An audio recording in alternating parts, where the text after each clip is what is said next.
Uma grande autoridade da política do alto escalão, acaba de ser internada em estado gravíssimo, gente, tá? Segundo a equipe médica, o estado de saúde é considerado gravíssimo. A equipe médica confirmou a pior notícia. E a política brasileira, gente, tá um caos, um tsunami agora neste exato momento, gente, tá? Inclusive a esquerda, tá? Essa notícia atingiu a esquerda em cheio. Grande autoridade da política da esquerda acaba de ser internada em estado gravíssimo, segundo a equipe médica. O motivo da internação e o quadro de saúde é considerado extremamente grave e a pior notícia acabou de ser confirmada e a esquerda está devastada agora neste exato momento. Eu vou trazer absolutamente tudo, gente, tá? Sobre essa notícia que chocou a política, chocou Brasília e principalmente chocou a política brasileira, a esquerda, o PT, o Palácio do Planalto principalmente. Eu vou trazer tudo nos mínimos detalhes. Além dessa, gente, tá? Vai ter outras várias informações. Eu vou dar spoiler de tudo, não, senão o vídeo vai ficar muito longo. Eu já vou começar aqui já dando início aqui com as informações. Mas, claro, antes de tudo e qualquer coisa, não esqueçam de se inscrever aqui embaixo no canal, ativar o sininho das notificações e compartilhar o vídeo o máximo possível que vocês puderem. Estão preparados, gente, tá? Essa aqui é a segunda parte e melhor do que a primeira da entrevista que o Rogério Marinho concedeu para as lulistas, né? Para as esquerdistas. E aqui ele bateu pesado, aqui ele bateu forte, gente. As militantes aqui perderam até o prumo. Doeu. Vocês vão ver. Primeiro ponto, né? A gente viu um bolsonarismo um pouco assustado com o que aconteceu. Vocês reconheceram isso de alguma maneira. O senhor contou aqui pra gente que também não sabia. E a gente ouviu muita especulação sobre uma substituição da candidatura de Flávio Bolsonaro ali no calor das emoções. Vocês descartam essa substituição? O senhor pode dar isso como certo? E, na eventual hipótese da situação se agravar, Michele Bolsonaro, como os próprios bolsonaristas em parte começaram a ventilar, seria uma opção? Bom, primeiro eu acho que é uma diferença de postura que precisa ser ressaltada aqui. O Flávio, ele enfrentou, né? Ele foi aos veículos de comunicação e ficou à disposição para que as perguntas fossem feitas sem nenhuma combinação prévia.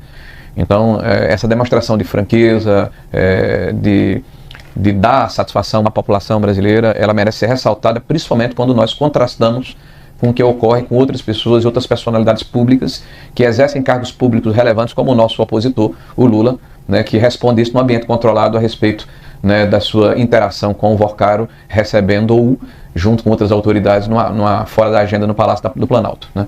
Então, isso por si só nos dá muita segurança, né, de que o tema que foi tratado com o Vorcaro foi especificamente em relação ao filme.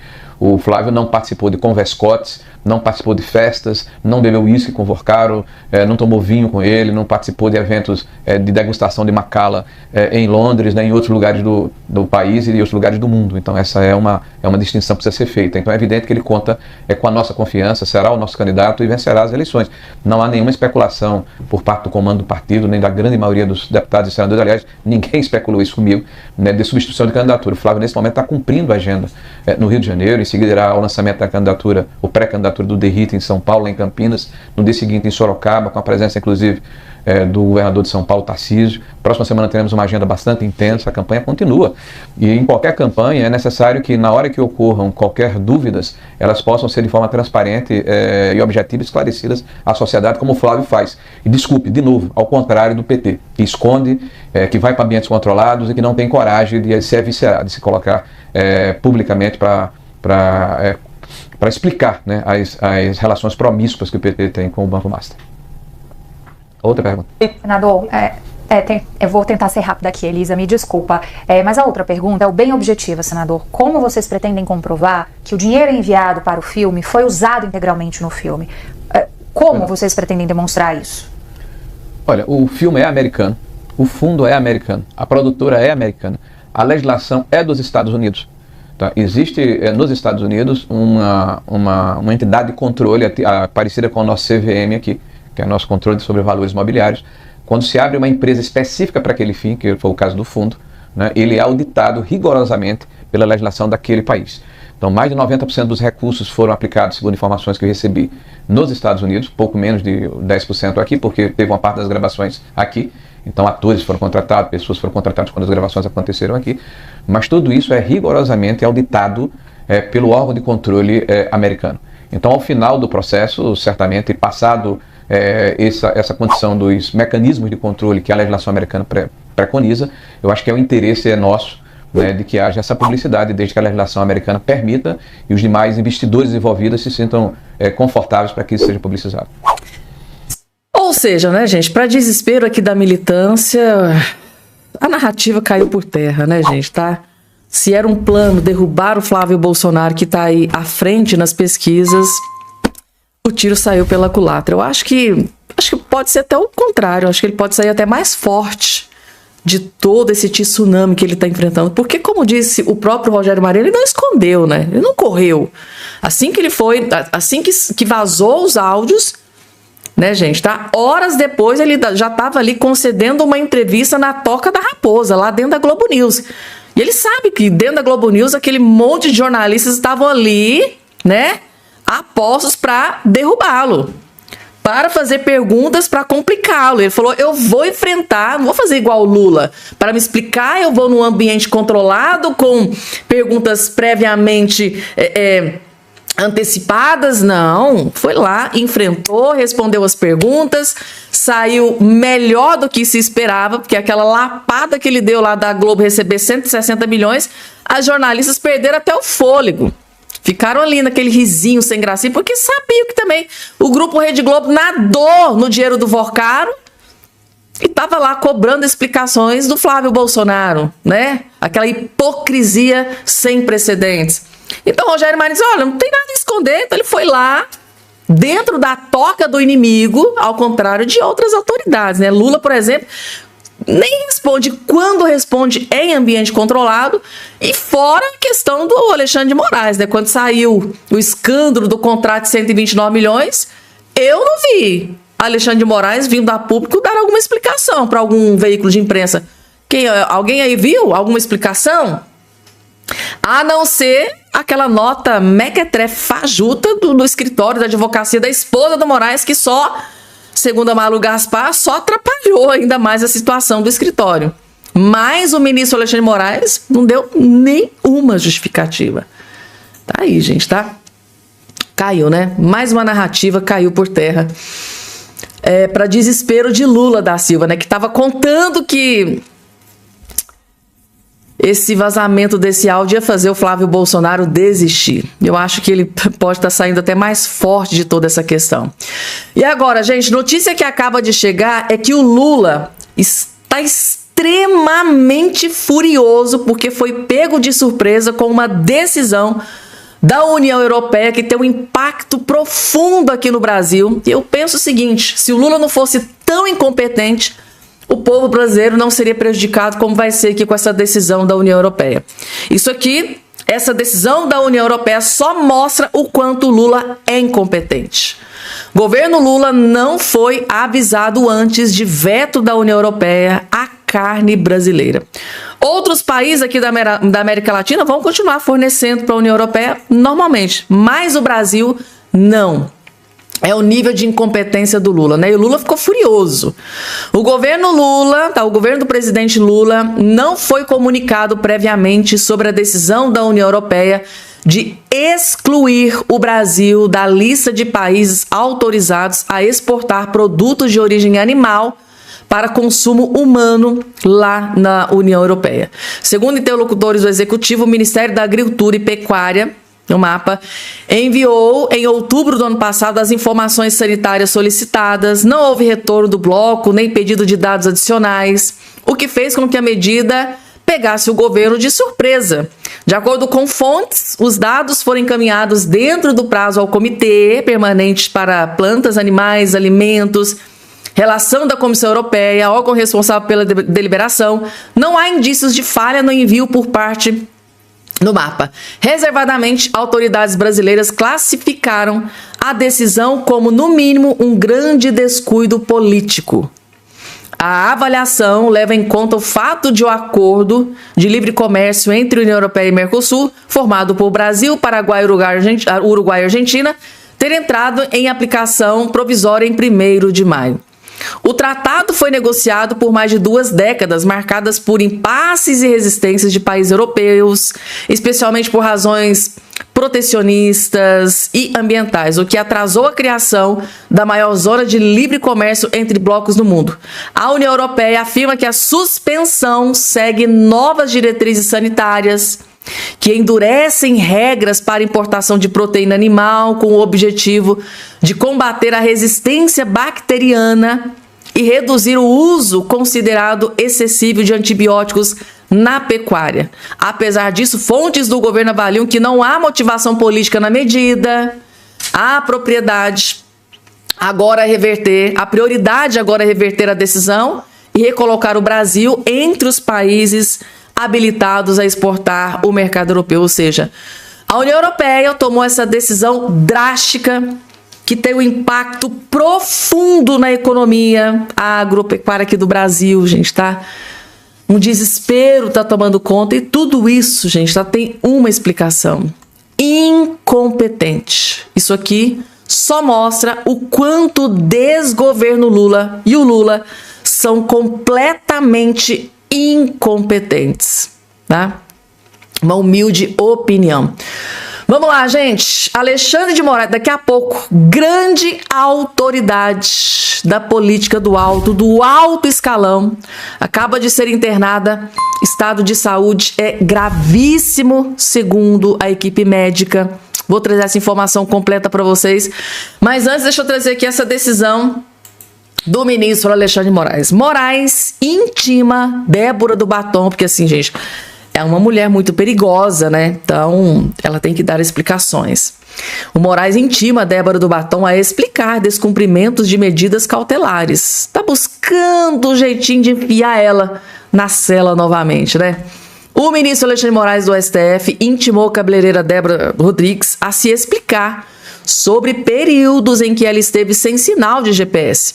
Conhecida como Débora do Batom, ela está em prisão domiciliar e com tornozeleira eletrônica pela condenação do 8 de janeiro.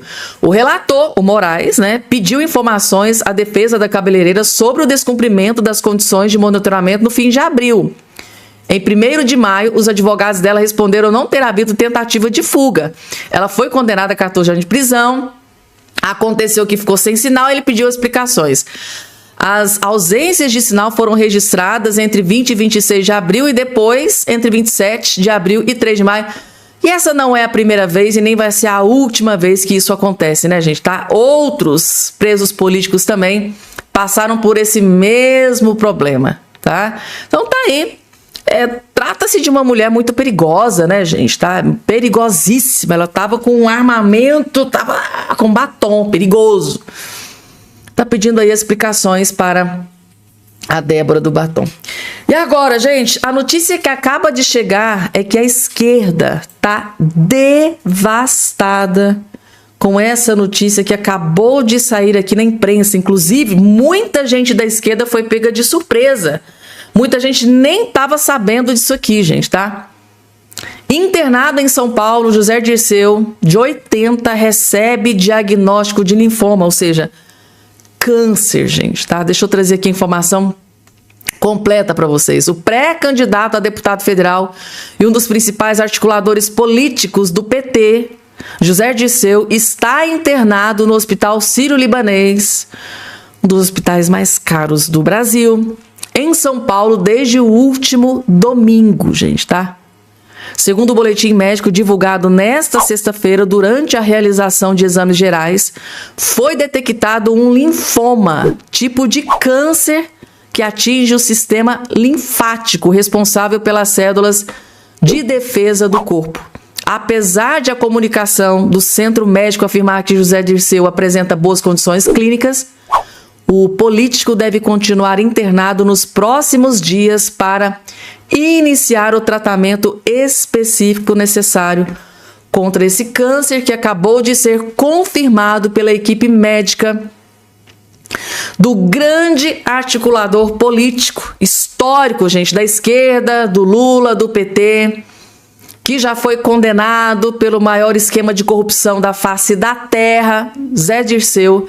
Tá passando, né, gente, tá por problema de saúde e é grave, gente, tá? Descobriu ali um linfoma, um câncer, vai começar a fazer tratamento. Ele que está tentando aí voltar ao Congresso Nacional, vai disputar a vaga de deputado federal.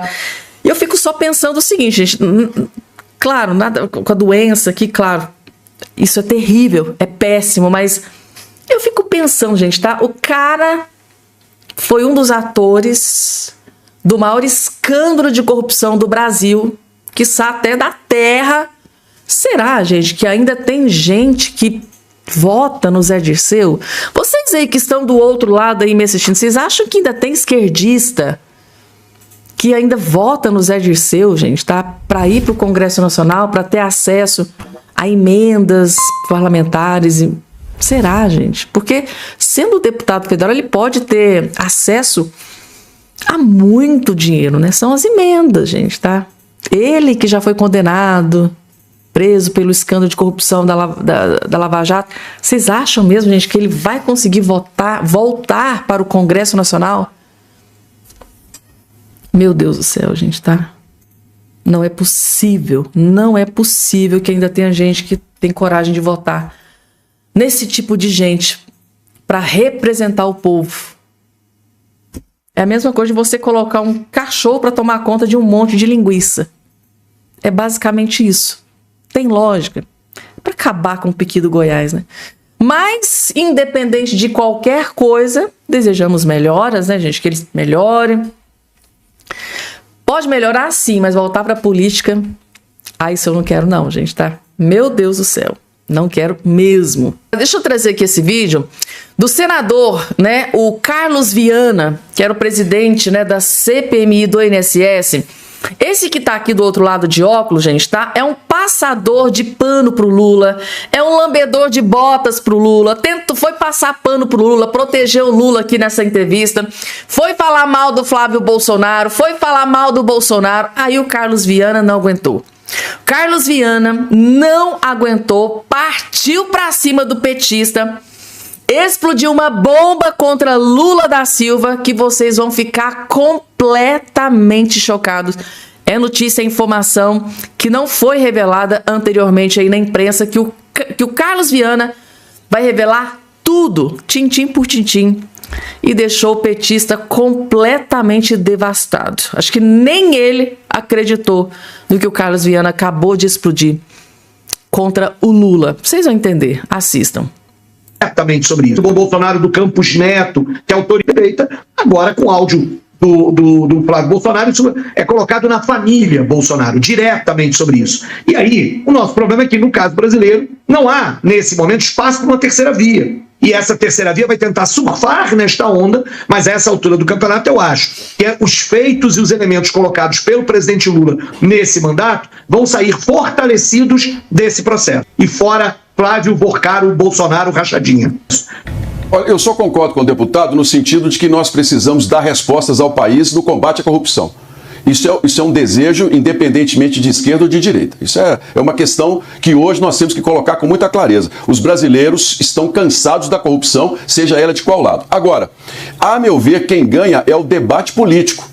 Porque nós ficamos sabendo de um áudio que apareceu e outros devem aparecer e que vão mostrar claramente quais são as relações e Flávio Bolsonaro vai ter que se explicar e dar os seus motivos. A meu ver, o presidente Lula continua com a mesma rejeição, isso não vai mudar absolutamente nada, um governo que gastou muito mais do que deveria, descontrolou as contas do país, piorou a nossa imagem diplomática, é um governo que, a meu ver, não tem a menor condição de continuar, porque se continuar, vai julgar o país no mesmo buraco econômico que a ex-presidente Dilma colocou, e nós precisamos hoje relembrar algumas coisas. Primeiro, a direita não é uma só. Existem vertentes da direita que se juntaram antissistema e que agora vão poder caminhar sozinhas. E eu gostaria que a mesma disposição que o governo do PT, que a federação agora está representada aqui pelo deputado, estão mostrando para investigar o caso Master, que tivessem feito isso também lá no INSS.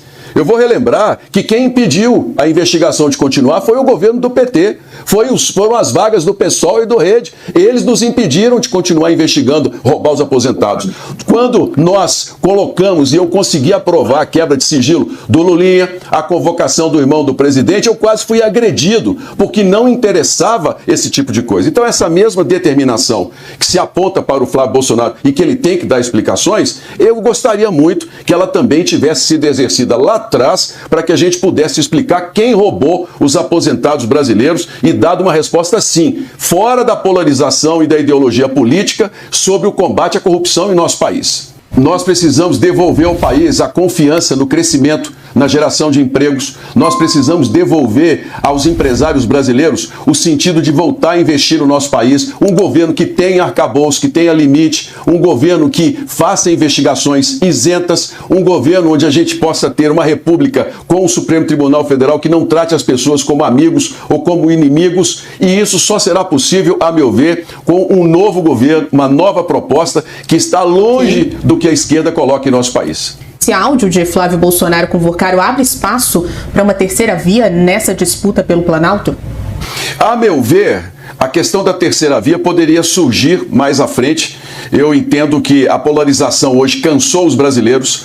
A direita, olha, a centro-direita, ela não é uma só, ela não está totalmente atrelada à família Bolsonaro. Há a possibilidade de novos candidatos surgirem e com um discurso conquistarem esse brasileiro que não quer essa polarização.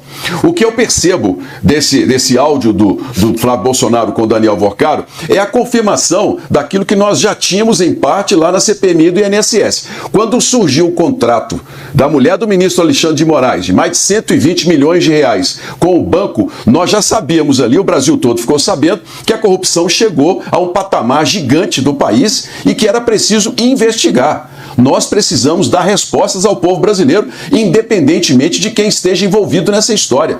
Foi o trabalho que nós fizemos pelos aposentados na CPMI do INSS. Milhões de aposentados roubados que queriam explicações e nós fomos até onde foi possível, onde o sistema nos deixou investigar e que infelizmente não pudemos pelo menos prorrogar por mais 60 dias. Agora, nós precisamos trazer a CPMI do Banco Master. Eu concordo plenamente que nós temos que instaurar essa CPMI. Hoje, inclusive, entrei com um novo pedido, que nós temos novos fatos, novas denúncias. Eu espero que todos assinem, a começar pelo governo do PT, os outros partidos todos do governo, a direita, todos assinem, porque o Brasil precisa saber o que está acontecendo.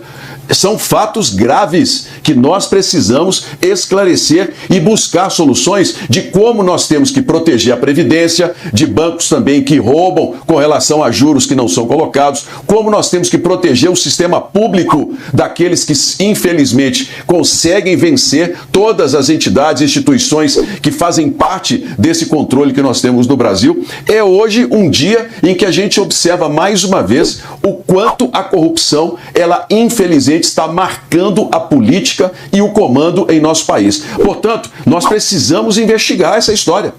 Hoje, eu imaginava que áudios como esse fossem surgir lá no mês de agosto, na campanha, porque simplesmente era o momento do embate. A meu ver, áudios como esse surgiram hoje porque a rejeição ao presidente Lula é insustentável.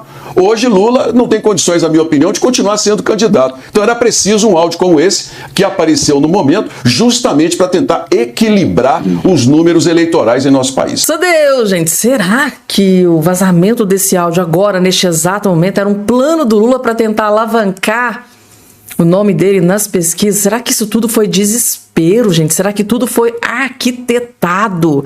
Um plano, um malabarismo, gente? Tudo para tentar fazer o Lula subir nas pesquisas? Será, gente? Tá aqui. Carlos Viana, senador da República, né? O ex-presidente da CPMI do INSS, que sim, partiu para cima do Lula, do irmão do Lula, do Lulinha, tentou investigar, né? Mas, lamentavelmente, o exército do Lula acabou conseguindo colocar um fim, né? Eles foram contra a prorrogação da CPMI, conseguiram colocar um fim antes que o pior acontecesse, né, gente? Tá? Acho que o maior medo do Lula era que descobrissem algo contra o Lulinha que culminasse ali na sua prisão. Vamos lá, gente. Tá aí. Carlos Viana, hein? Partiu pra cima dos petistas aqui. Vamos lá, porque tem mais, gente, tá? A deputada federal furiosa, gente, tá? Adriana Ventura partiu pra cima do Lula também, gente. E expôs um escândalo que eu acho que muitos de vocês não sabiam. Gente, eu sabia em parte, mas teve uma parte aqui que eu não sabia e que eu fiquei chocada. Vejam só, gente, tá? A prova da incompetência de Lula. Isso aqui é a prova viva de que o Lula definitivamente acabou. Acabou. Vocês vão entender. Mas assistam até o finalzinho. Vejam só.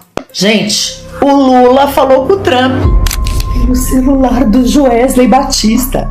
Eu vou repetir isso bem devagar para ver se parece normal. O Lula falou com o Trump do celular do Joesley Batista. O presidente da República não consegue ligar para o presidente dos Estados Unidos. Aí entra em cena o Joesley Batista. Pega o celular, liga pro Trump e resolve.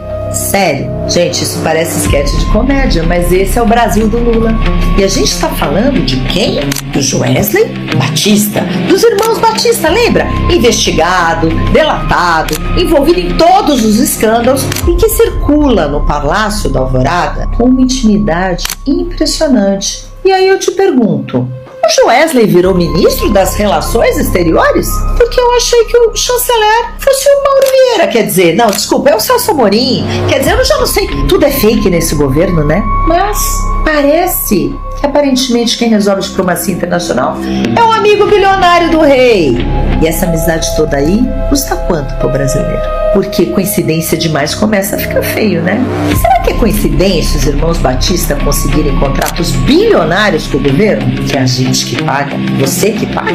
Será que é coincidência o governo querer comprar energia a carvão da JF por bilhões e bilhões? Será que é coincidência o governo ser sócio de empresa dos Batistas na eletronuclear? Será que é coincidência liberar a importação de energia da Venezuela para a empresa ligada aos irmãos Batista?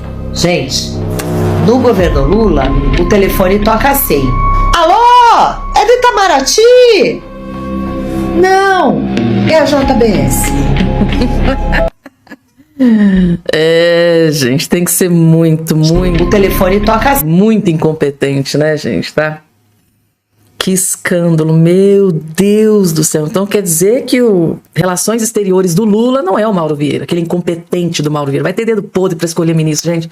Vai ter dedo podre, porque bando de ministros incompetentes estão lá ganhando aquela fortuna pra destruir o Brasil, né? E agora a gente tem mais um ministro camuflado, né? Que é o Joesley Batista. Então quando o governo americano liga pra cá, quem atende é o Itamaraty? Não, é o Joesley. Então, gente, que humilhante pro Lula isso aqui. O Lula não tem competência sequer para conseguir falar com Donald Trump, presidente dos Estados Unidos. Para isso, ele precisou de uma ajudinha do antigo e velho companheiro de longa data, né? O Joesley Batista, que num passado não tão distante delatou o Lula. Aquele maior escândalo de corrupção da face da terra. Gente, mas tá aí, tudo junto e misturado novamente, né? Interesses exclusos, compras daqui, compras dali, ajudinha daqui, ajudinha dali. E nisso, os irmãos Batistas vão, né, aumentando a sua fortuna, né? Basta o Lula estar na presidência. Eu acho que quando o Lula venceu aquele último pleito eleitoral, não sei como, que até hoje... Eu acho que o primeiro a ter soltado fogos, tomado champanhe, deve ter sido os irmãos Batista. Como se ganhasse na Mega Sena, né? Lula ganhou a presidência, ganhamos milhões. E bilhões? Né? Bilhões! Meu Deus, que escândalo, gente. É o ó do Borogodó. É o fim da picada. Lula precisar dos irmãos Batista para conseguir falar com o Trump. É o fim do Lula, gente. O Lula acabou.